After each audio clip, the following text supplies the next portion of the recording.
Добрый день. Столкнулся на Ладе Вести с такой проблемой. Когда колесо крутится, вот такой раздается скрип.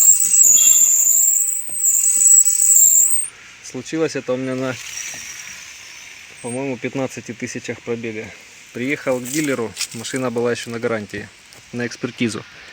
Они сделали экспертизу.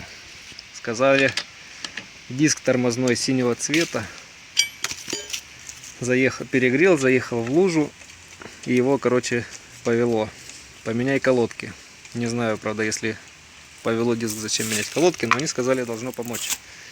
Сказали, 2050 рублей стоят колодки у них и 700 рублей замена.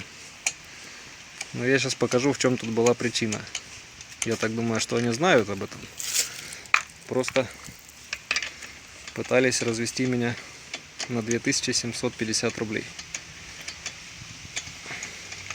Надо было один болтик оставить.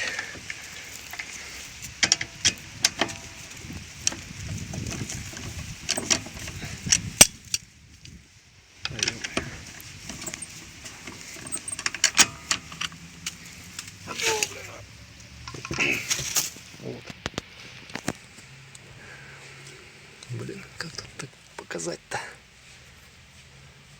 В общем, скоба, которая держит колодку, трется об тормозной диск. Поэтому скрип. И весь скрип исправляется, я уже на другой стороне сделал.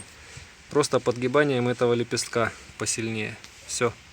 2750 рублей остается в кармане. Вот такой вот автосервис шахты Лада. Вот она скоба. Вот он лепесток. Посередке видно блестящая полоса. Вот именно этим местом скоба трется об тормозной диск. Из-за этого такой противный звук. Просто надо загнуть посильнее с обоих сторон. С завода почему-то были только внутренние лепестки загнуты. Наружные были прямые. Может, просто забыли. Может, так на заводе принято. В общем, с обоих сторон, если загнуть эти лепесточки посильнее, то ничего не трется, нет никакого звука. Вот как она работает после того, как загнул лепестки. Никакого скрипа, визга. И 2750 рублей остались в кармане.